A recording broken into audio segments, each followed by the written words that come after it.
Welcome to Jets Rewind. I'm Marty Schupak in Valley Cottage. I'm joined by my two close friends, Ray Clifford in Ohio and Ralph Sharega in Boston. Massachusetts. How you doing, Ralph? Doing great. Beautiful All day right. up here. Here it's raining down there, though. It's raining in New York. And how's the weather rain. how's the weather in Ohio? Uh, Nice fall day, little wet, but it's been cold at night, mild in the day, but it's about to turn for the worse. So, What's but the it's a weather supposed to be decent like day. for the game tomorrow? Yeah. Um, Colder tomorrow. I think they're only going to get up in the 50s, but they're playing 4. here, New York. I'm not sure what you guys got coming tomorrow. they're gonna play at 4, but that's a good question, Ralph. So let's Storm Field. Get Storm Field on for our weekly. the weather report is sunny, 46 to 58. Oh, good football. Yeah. MetLife Stadium. But anyway, they play the Eagles. We're recording this on Saturday, October 14th, just past 12 noon. Ray Clifford's a little under the weather, but he's such a dedicated Jets employee. He's here. He only had a partial practice yesterday. Yeah, that's right. Limited, they call it. Limited LP.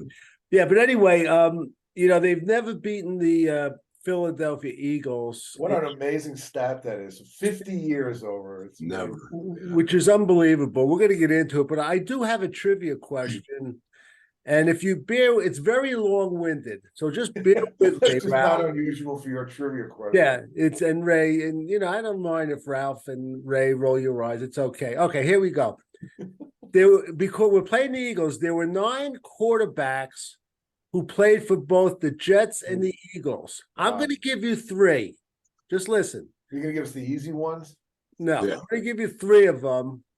And there's going to be 6 left. All I'm asking you is to give me 4 of them, but give me as many as you could. We'll have fun with this. So 9 quarterbacks played for both the Jets and the Eagles, okay?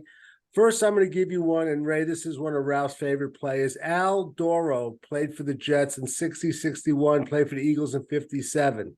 Oh my gosh, I didn't realize that. That's cool. Jay Fiedler played for the Jets in 2005. I think, Ray, it was like 1 or 2 plays, if I remember right. Yes, that was the amazing game when Pennington got hurt his shoulder, and 2 plays later, he did. Right. And he played for the Eagles before that, 95. And then, Ralph, a name for you.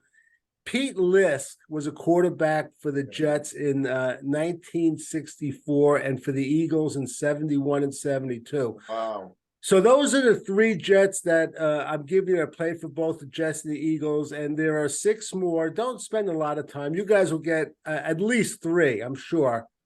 I'm drawing blank right now. Come on, Ralph.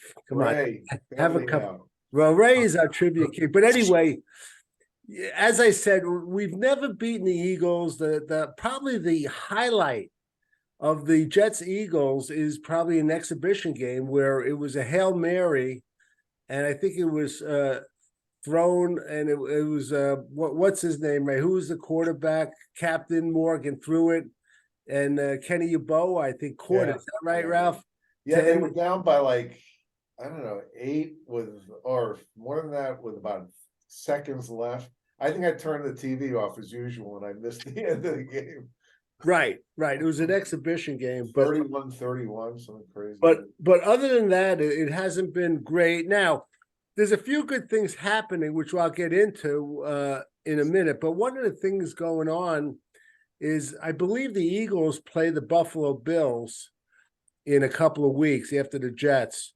So if there was ever a trap game for the Eagles, this might be it for a number of reasons. But Ray, I want to start with you.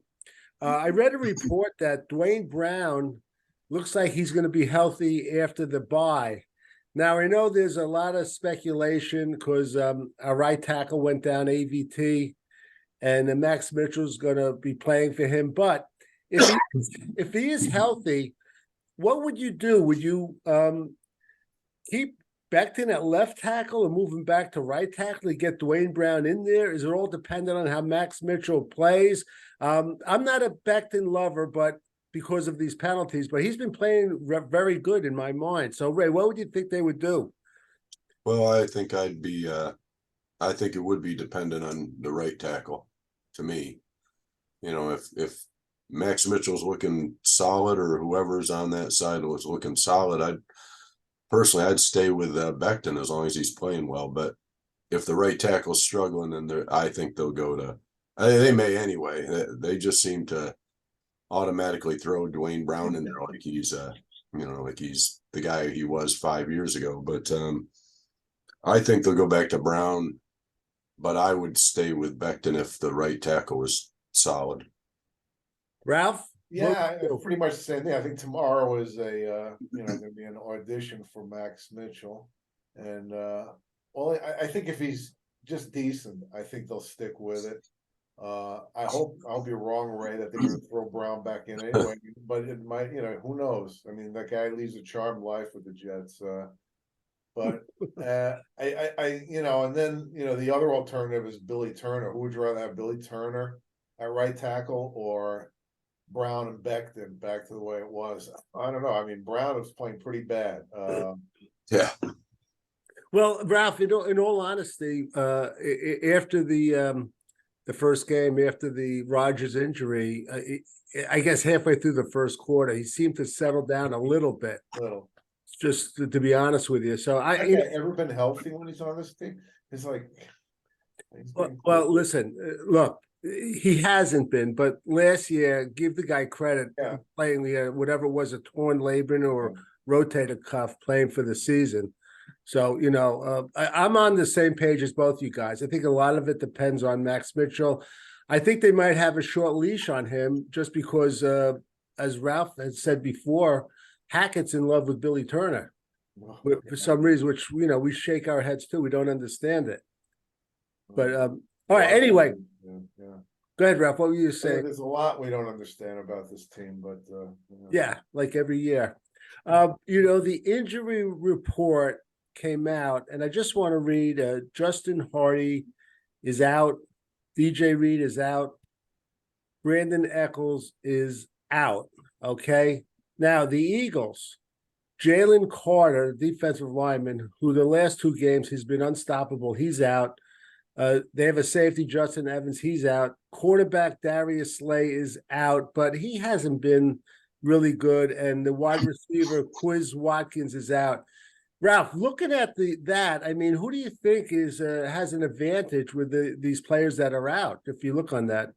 What read the Jets, refresh me. DJ Reed's going to be out, right? By the way, thank you guys for reading the agenda, both of you. I could see that you really absorbed it. Well, we want the fans to know. Okay.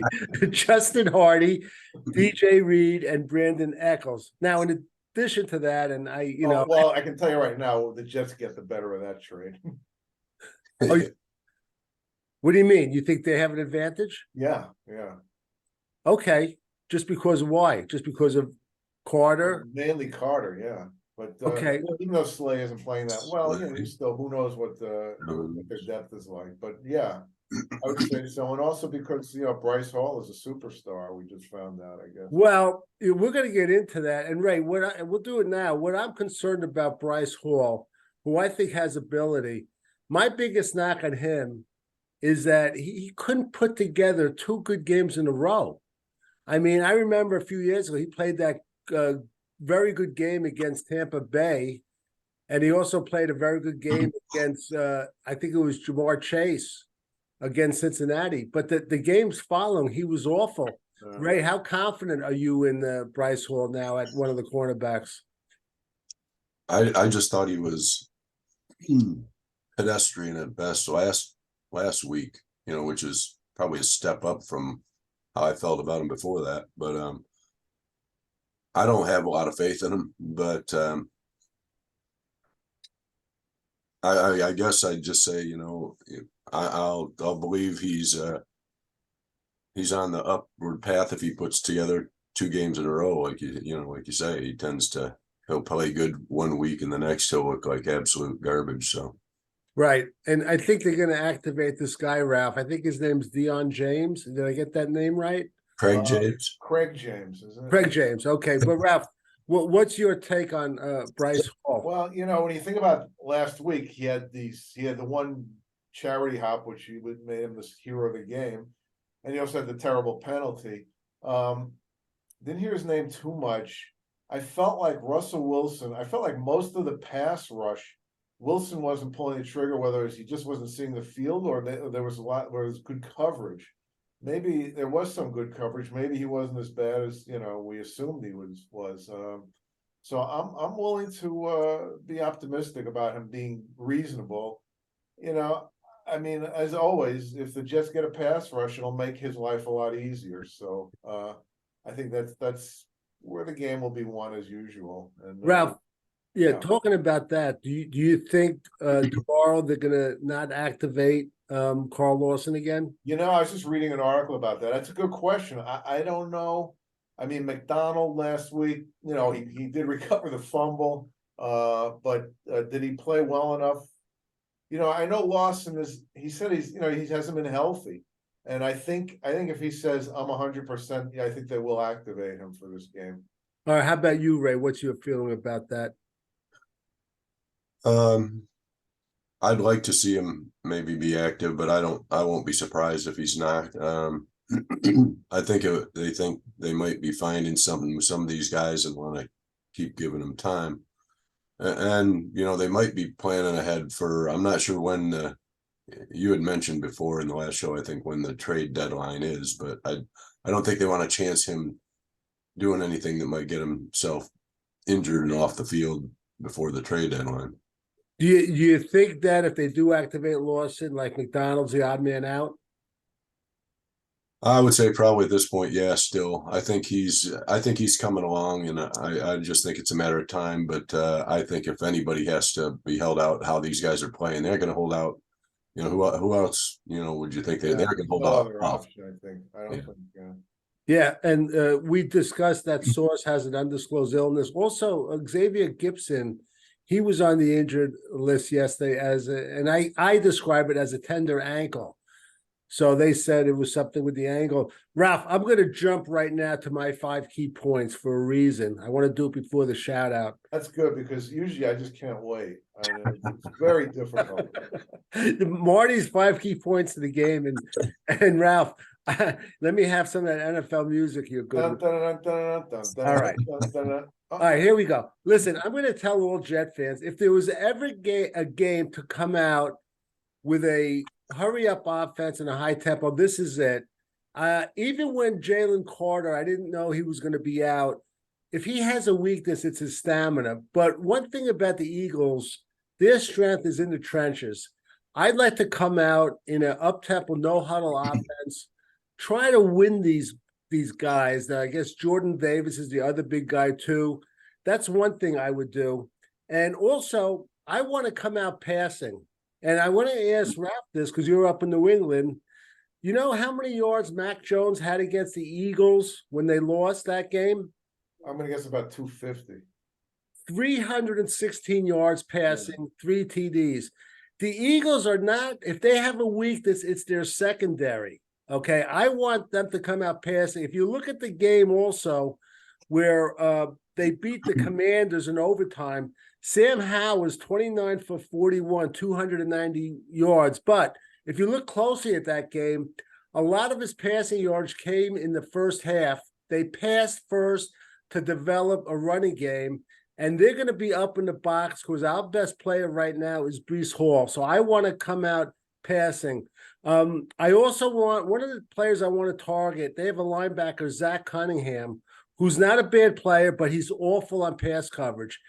If we could get a tight end, Tyler Conklin isolated on him, I think it'll go. All right. Talking about tight ends, I'd also give Jeremy Ruckert more snaps than CJ Uzomah. Ralph mentioned last week, CJ Uzomah cannot get separation at all. He's in there. I think he's a good guy and he's a great locker room guy. I don't know why Ruckett's snaps went down last week. I would also do play action on the first down.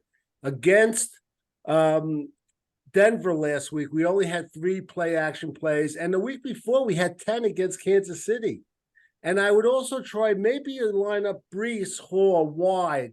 Try that like as a wide receiver. He could run a good pattern and maybe put Ruckert in the backfield to help out with the blocking.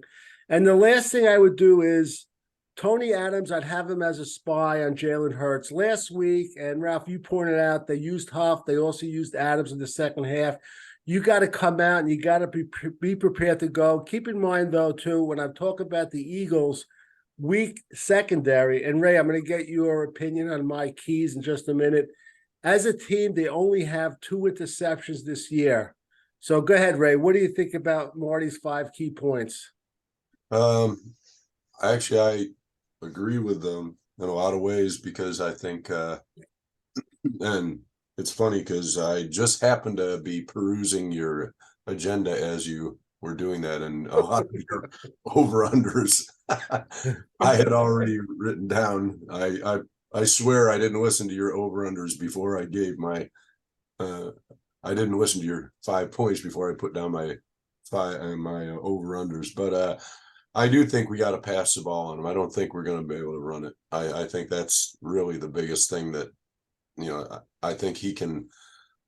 I mean, obviously it comes down to, does Zach get protected enough to do it? But I think we're going to be throwing so much that Zach could have a pretty solid game numbers wise. And I think we're going to be trying to throw the ball a lot more this game.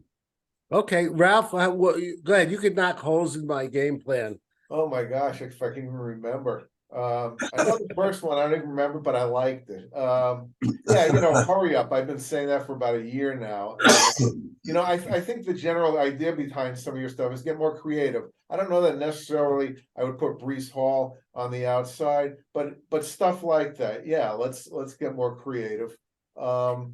Well, remind me about some of your other things. Well, I also mentioned no huddle, and I mentioned like to focus on the Zach Cunningham on pass coverage with Tyler Conklin. I want Rucker to get more snaps over Uzama. Yeah, and I want to do play action, not just always first down. Right now, here's interesting. If you think back in Zach Wilson's fantastic history as a Jet, in my opinion, I think the best half of football he ever played was the first half against the Eagles his rookie year. Remember that they're both very good, trading touchdowns, except the Jets couldn't kick extra points that day. It was really bizarre. He threw 2 red zone touchdown passes. I think one to Elijah Moore and one to Griffin. I think the Eagles, clearly their offense is stronger than their defense right now, and I think we should attack them too. And I think they're going to have some success if Hackett's clever about it. right? And yes, I think Breece Hall eventually will get some yards if they set up the pass if they pass to set up the run. But right. I mean, if they come out and do that, run incomplete, That's Ralph. Ray, that's what I have to. I have to call the barn boss and just to say, Ralph, be patient. Just hang on. Years ago when Howard Cosell was doing Monday Night Football, there was some, the people in Middle America hated him, and there was one bar that the story goes that the minute he would appear the first time on the camera, someone would take a gun and shoot the TV and blow it up, and then move another TV. That's what my feeling is. If they do run pass on the first, that's what they're gonna do. Yeah. Hey, by the way, I want to do a couple of shout outs before we get to Ray's favorite over unders. There's a guy I know in Bristol, Pennsylvania, Tim, who owns Atomic Graphics. I've been down there a couple of times. Wonderful guy, tremendous Eagles fan. And you walk into his graphic designer shop, Ralph, you'd love this, or Ray would, all this memorabilia from all these football teams. So I just want to say hi to Tim. And also Kevin Peacock, who is Michael Schupak's close partner and a friend. He's a huge Eagles fan. So I want to shout out to you, Kevin, and wish you luck. I hope your team does well this year, just not tomorrow. Okay, let's move on to the over-unders. Does any of you guys have a shout-out? Ray, I know you're in a bar with a bunch of people, and so are you, Ralph, but feel free to just jump in whenever you want. I know.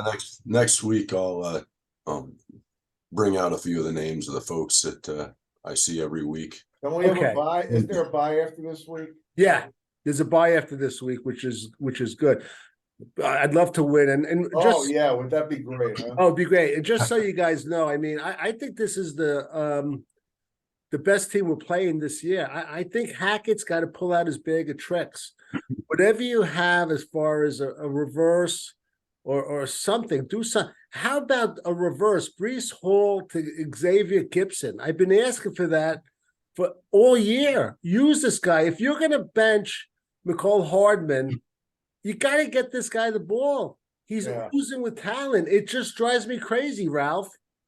I agree with you totally on that, Marty. What can I say? We're just gonna hopefully Paul Nathaniel Hackett listens to the show today. I know he usually does, but he might Yes. be busy today.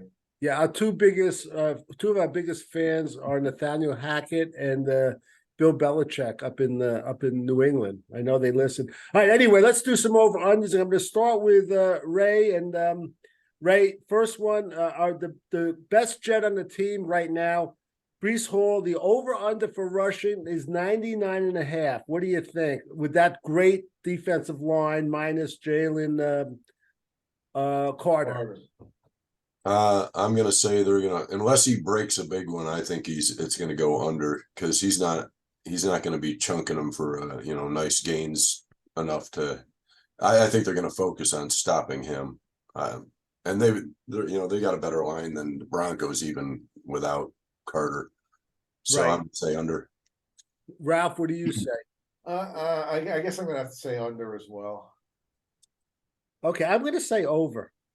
Okay, I just think first half he might have between 20 and 30 yards, and I think he's going to break one. I really do. Again, If he gets the ball enough, he should break one every game. It seems. Yeah. Like. I agree. Ralph, start with you. Zach Wilson passing yardage again against a team whose weakness is right now is their secondary. 199.5 yards, over under. I'm gonna go over on this. Okay, very good. All right, and Ray. Over. Okay, I'm going to go over too. All right, Ray. The Jets team sacks. Keep in mind, though, we've been pretty good. We've been great with pressures, and we've been okay with sacks. But again, the Eagles are great in the trenches. The over/under numbers as a team is 2.5. What do you say, Ray? Under. Their line is pretty darn good.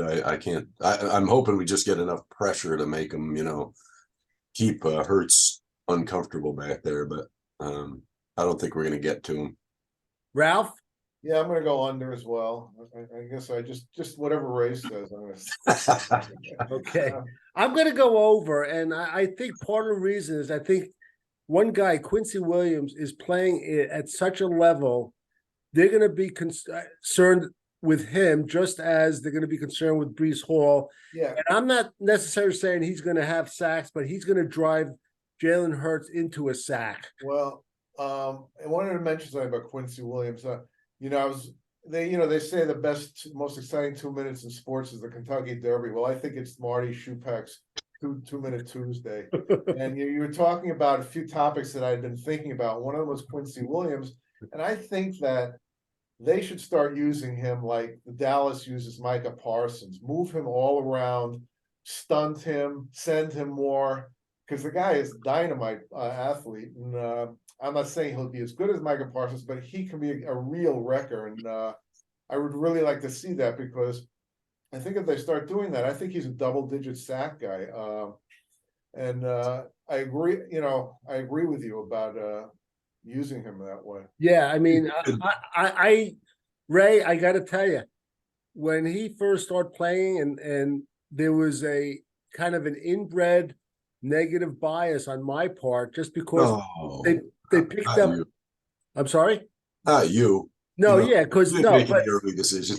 No, yeah, you know me, overreaction, Marty. Just because they picked him up on waivers, but the guy kept getting, and we all know he made these over aggressive mistakes his first couple of years, but he kept getting better and better and better. And I'll tell you, Ray, the free agent contract they signed is going to turn out to be cheap with this guy. Are you amazed at the way he's playing? No, I mean, he always showed he had this, great talent. It just was like he gets wanting to make that big hit so bad that he'd almost forget what he was out there to do. And he even said it about himself. I got to quit going for the last year because he'd gotten a penalty in one of the games. I don't remember what one it was. He goes, I got to quit just going for the big hit and really try and, make the play. And that's what he seems to be doing now. Yeah, he still makes the big hits, but he doesn't, he isn't blasting the guy out of bounds like he did against the Eagles in the preseason last Right. year. Right. Remember that. All right. We're just gonna on the over-unders. Let's jump to the Quincy Williams, and I'll start with Ray. Tackles, and it's combined solo and assisting 8.5 over/under. Over. There you go, Ralph. If it's combined, I definitely over. Yeah. Okay, it's always combined. Okay, good. All right, and Ralph, Garrett Wilson. Again, if there's a game, he should get some receptions. I think this is it. I mean, Zach Wilson? He's got to start hitting this guy when he's open. He's got to start seeing him down the field. The last game, and he's been playing better, but 4 or 5 times he missed open guys, and it just drives me crazy. So, Ralph, Garrett Wilson receptions, the over-under number is 5.5. Yeah, I think it's definitely going to be over. I think he really looks for Wilson. I think that's his instinct is to look for him. And I don't think there's a cornerback, like Wilson's been going up against some really good corners, Gonzalez and Surtain. This week, I think he's going to have his way with the Eagles' backfield. Okay, Ray, what about you on the over/under? Over. I think they'll be throwing the ball more, and I think he does. I think he does make Wilson a priority now. He likes him, and he likes Conklin a lot, and I think both of them are going to have solid games. Okay, I'm going to go over to now. Question I'm going to add. I want you each to give me 1 star on offense for tomorrow and 1 star on defense. And I'm gonna start, okay? And I'm gonna say on offense it's Tyler Conklin. And the reason being is a combination, which I alluded to before, the weakness of the Eagles in the secondary and the weakness of a couple of their linebackers in pass coverage, particularly this guy Cunningham.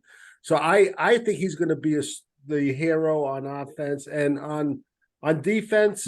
I'm going to go out on a limb, and I've knocked him. And the guy is sick with an undisclosed illness. I'm going to say it's going to be Sauce Gardner, and I'm going to say don't be surprised if tomorrow he actually holds on to a ball for a pick 6. So those are my 2 stars. One, Conklin on offense and Sauce Gardner on defense. Ralph? Well, I was going to go Conklin. I'm going to go with Garrett Wilson.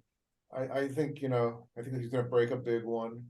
And like you said, everyone thinks he's going to go over on 5.5. So, yeah, I'm looking for a big game from him. On defense, I'm going to go with C.J. Mosley. I just think he's playing really well. And I think he's going to catch one too. Okay. Finally. Amazing. Both those guys caught one in the same game. Wow. There you go. Ray? You mean besides, I was thinking besides Thomas Morstead, who will have a good game for us? You could pick him. No. He always has a good game, so I'm fine with him. No, I was with you. I was thinking Conklin. Okay. I think he'll have I think Wilson also is going to have I just think those two are going to have a good game, I think, and hopefully it turns into points too. But defense, I think I still like how Jermaine Johnson looks every week, and I think maybe he can make something happen on the edge. I'm hoping. He does that, Ray. He does every week. His pressures are phenomenal. And like I said, I watch him. I try to focus on him. He's like held on almost every play. So, and it's funny. You mentioned Morstead, and somebody wrote that, a couple of they just have 2 safeties, and I said at least one you have to attribute to Morstead's punt. This guy is such a refresher. It's unbelievable. And if you remember, and by the way, Braden Mann will be punting for the Eagles tomorrow. So, nice. Man, if the Jets get a safety this week, is that a record? 3 weeks in a row? It'd have to be a record for the Jets. Yeah. which is good. But even if you remember the year, I guess Ray, you might remember, was it Brady Mann's second year when he got hurt? Remember they blocked the punt and he was out? And I don't know why Morstead wasn't with the team. They signed him and he was great. And I remember I mentioned to you guys, this guy's phenomenal. Well, they put a guy in who was their kicker, and he kicked about a 60-yard punt. It was who was our kicker What's the then? guy's name? He had a long name. I forget. I don't And remember. he bounced around after that because he had a monster leg like Zerline, but he was about as accurate as. That's amazing. So it's funny. Sometimes you put a guy in a new position where they don't have to think about it, and it's like they just let it rip. I'm sure if he punted like 2 or 3 more times, they would have gone like 30 or 40 yards. So anyway, all right. Anything else, guys, before we get back to the? A couple of questions. If Xavier Gibson isn't playing tomorrow, who's going to catch the punts for the Jets? It's funny you mentioned. I thought of that. I thought if he's not playing, I'm guessing that McCall Hardman will be playing. And didn't he catch punts at one time? Yeah, I think at one time, yeah. So I guess it would be him. And Ray, did they use Izzy in the preseason for punts a couple of times? I'm not sure punts. I know thought he was they a did. kickoff guy in college, but maybe it was kickoffs. Yeah, they did use him either on a kickoff. He definitely did some kickoff returns, but I don't know about punts. Punting is a whole different ball game if you've never done it. Yeah, if you haven't done that, that'd be a tough way to. Start your career.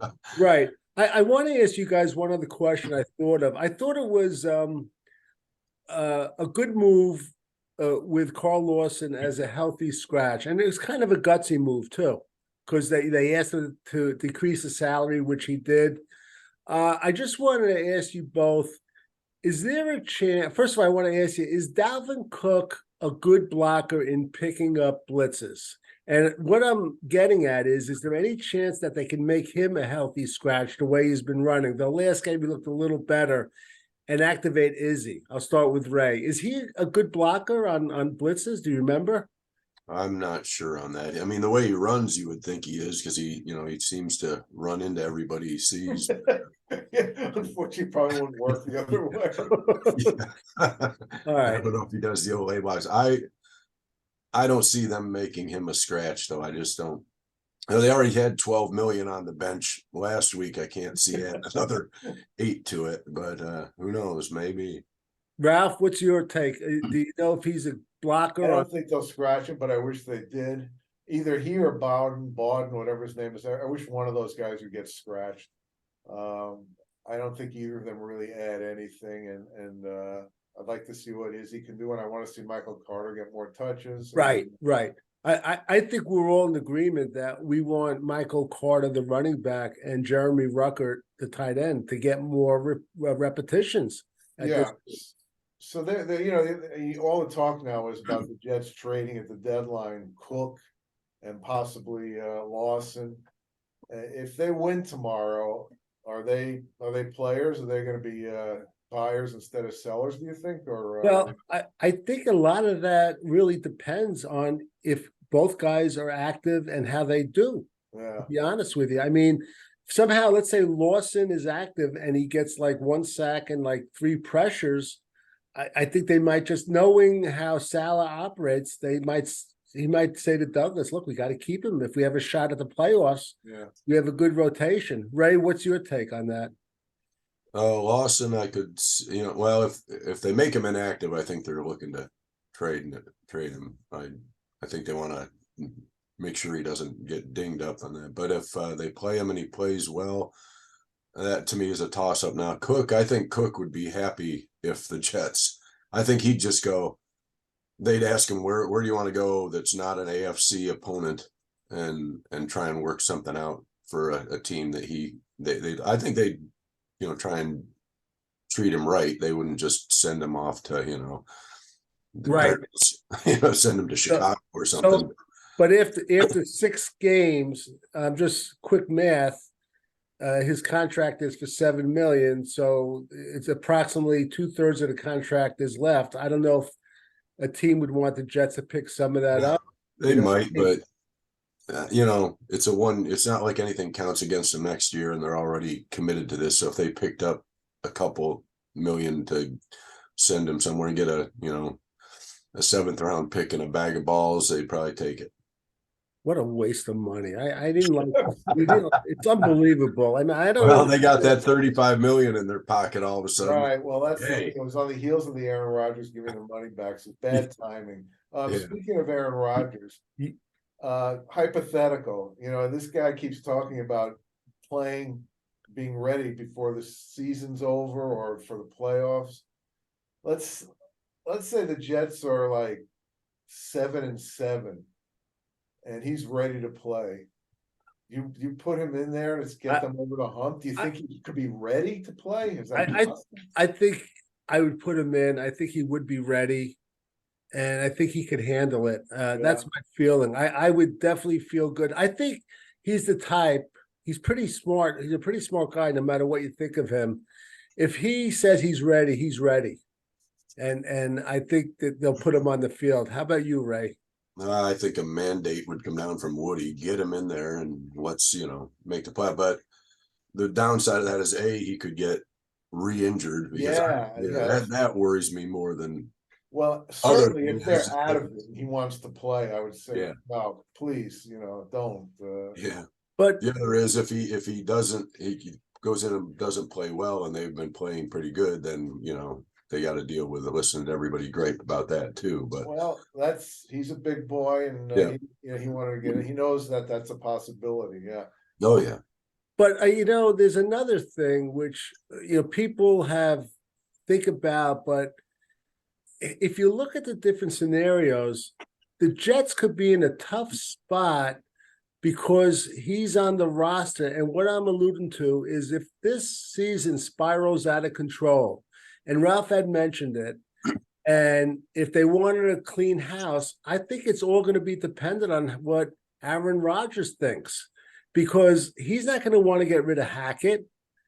Okay, that's number one. And I'll be honest with you, I think Aaron Rodgers loves Zach Wilson, and he's probably going to want him back. And I want the Jets to draft.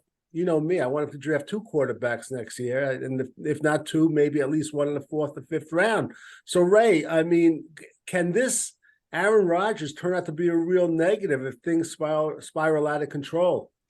Well, if they spiral out of control, I don't want another coaching search, another coordinator, all this stuff again. I think like we talked about back early in the season, or maybe it was a preseason, if he was healthy and they were spiraling out of control, I'd be more on board with it.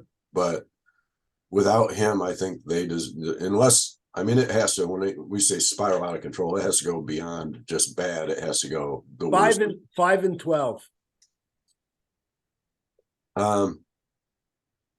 Personally, I'm still keeping them. The guys, I want to keep everything intact and stay with it. Personally, I don't think, but that doesn't mean. I think even Woody, if Rodgers says no, I want these same guys, I think Woody's going to say, give him what he wants. How about you, Ralph? I think the same thing. As far as Zach Wilson goes, I think Rodgers likes him, but I think if they said to him, look, if Zach Wilson really spirals out of control, he melts down for the rest of the year, and they said, we got to move on. I don't think Rodgers is going to stand in the way of that. I think Hackett and Salah are the guys he's going to want to stay. And if you say 5-12, yeah. So they've won 2 games. I don't know if they go 4-13, 3. They're going to win more games than that. I think so too. Yeah. Right. Right. And Marty, there is something to be said for continuity. Yes. You watch. The first year Olberg was coaching the defense, they were lousy, and last year they took a huge step, and this year they're still pretty good. We talk about, and I know Olberg was addressing it too, their slow starts, but overall, big picture, they played pretty well. They, other than the Dallas game, they've been in every game. That's true. So, we haven't had the continuity on the defense, and then if we get another year for Hackett, we'll see.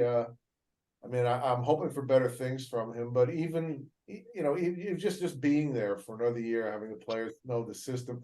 Sal was talking about one of the things that makes the Eagles so good offensively is they've been in the same system with the same coaches for a few years, and nobody has to think anymore. It's really, and it makes a difference, and it's so tough in the NFL because everybody has to win yesterday. It's just so much pressure. I mean, I always harken back to the old days. Tom Landry had 5 straight horrible losing seasons with Dallas, but they stuck with him, and he became one of the greatest coaches of all time.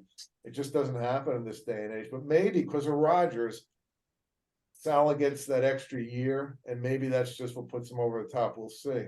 I like that Robert Saleh, he might have been subtly lobbying for his coaching job by saying that why Philadelphia is so good because they've been together so long, which is interesting. Well, Sirianni took over the same year as Salah, but I think a lot of their players have been intact for a while. And yeah, and they had a lot more to work with from the time he stepped in the door. Sirianni did. Yeah, Howie Roseman is without a doubt the best general manager in football. And talking about continuity, and we're going to get to our picks, then we'll get to trivia.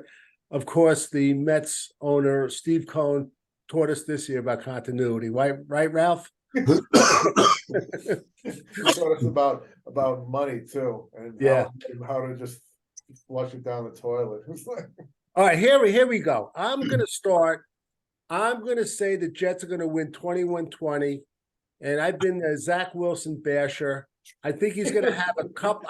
He's going to have at least one, maybe two interceptions. But by 3 weeks from tomorrow, he's going to say he's going to be in a Pro Bowl. No, but I think he's going to have a good game besides the interceptions and throw 2 TD passes. And I always remind you guys of that when that story that Phil Simms said that Parcells went up to him before a game and said, "Simms, if you don't throw 2 interceptions today, you're not being aggressive enough." So I'm hoping that Hackett comes out rolling, and I'm going to say Jets. I don't think you have to say it to Zach Wilson. Right. That might be a mistake.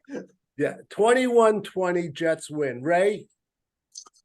Last week was great, but now it's back to reality. I think the Eagles are just a solid team, and there's a reason they're one of the favorites to go all the way, although I don't know if anybody can derail the Niners at this point. But I think we're going to get beat, maybe by 24-10, maybe. I say it every week. I gotta see it before I believe that we're more than once. We got to play a couple games, 2-3 games in a row. So I just think they're a solid team. I think, but I think we can do some stuff, and I wouldn't be surprised if we scored more. But right, I don't want to see Zach implode on some good drives all of a sudden and throw a pick in the red zone. But we'll see. Okay, there you go. And Ralph, did you give us your prediction? No. Okay, go ahead. As far as the Eagles go, I think they're a very good team. I don't think they're a scary team. I think the Niners are the only team right now that if the Jets play them, I'd say they don't have a chance. And that's at this point in the season. Philly is 5-0, but most of their games have been contested games. I think they can be beaten, and I think that I'm going to pick the Jets because also I'm a very superstitious guy, and I feel like this 50-year-old streak has got to end at a certain point. Give me a score. I would say 24-21. Okay, there you go. I'm kind of with you. I just have this memory of that first half against the Eagles 2 years ago, where he was so relaxed and playing such good football. Right. I think the Eagles' weakness is their defense, and I think the Jets will move the ball, which is crucial because that gives their offense a rest. We forget. Well, another thing I want to say is, I think Buffalo and KC are in the Eagles' class. Right. I think they're pretty similar, and the Jets play both those teams pretty Yes. equally. So they can play with this team. Yep. But go ahead. One thing that we haven't discussed, and it's been a change this year from last year. Everyone says, "Well, Zach's looking better." Is that while they're not scoring as many points as we like to, they are getting first downs occasionally. Not Right. 3 and outs like crazy like last year, and Right. it's helping their defense. So we'll keep an eye on that. You know, if they can limit the 3 and outs, it makes such a big difference field position wise and also defense resting. Yep. And I would real quick, I would say, yeah, I agree with you. I think we can move the ball on them. My concern, can we finish drives? Do we not? I mean, get points. I don't care if it's a field goal or a touchdown, one or the other. Just finish a drive with points. Don't get a couple first downs and end up punting from midfield because you know, some stupid play call that doesn't move the But chain. I'll take occasionally a couple of first downs is fine, you know. Right. You know. Not a 3 and out. A couple first downs is great. Just give the defense a rest. But if we have a chance to score, we got to score. And if we do that, I agree. I think we got a shot. But I gotta see us go further than midfield before. Well, I'm glad you're picking against them, Ray. We sound like such homers with all 3 of us. well, the one thing I don't want to see, I'll lose my mind if I see the Jets defense first 2 downs do well, and then it's 3rd and 14. Jalen Hurts runs for a first down. It's going to happen. It's going to happen. Just like the drive when the Philadelphia gets 3 penalties, the 80-yard drive, and 70 of it's in penalties. You know, that'll happen too. But they can still win the game because they're used to doing that. At least start out with a spy. You don't have to do it the whole game. I know you give up some coverage, and they have 2 great receivers, but start out with Tony Adams. Yeah, I heard Olberg talking about that too. They were asking about that, and he said, you know, you can't spy on every down because we'll do other things. Right. But yes, we realize that we have a problem with that. And some of it is, you know, pass rushers staying in their lanes. That has something to do with it too. Although it seems like they're always going up the middle, not around containment, you know, right. 3rd and 22 is a good time to have a spy. You know, yes. That's when you'd want to not be running down the field. Yeah. Right. And you don't have to, if it's like 3rd and 22, don't blitz. You don't have to blitz with the lineman there. You just don't have to. It's getting late early now. So let's get back to our classic trivia question. Just to repeat, we're playing the Eagles. We've never beaten them, but there have been 9 quarterbacks who played for both the Eagles and the Jets. I gave 3 of them, Al Doro, Jay Fiedler, and Pete Lisk. I want you to try to there are 6 left. Try to give me 4. Give me as many as you can. I'm going to start with, I'll start with Ralph. Go ahead, Ralph. I have no idea. I'm blanking. Al Woodall, Jeff Blake. Wait. Al Woodall's no. Jeff Blake. That's 1. McCown. That's 2. Oh, okay. Josh McCown. The other 2 are really obvious, Ralph.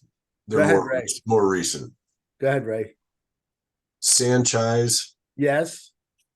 And Ken O'Brien. Yeah, so there are 2 left. Do you want me to tell you or any guesses? All right, give us a hint.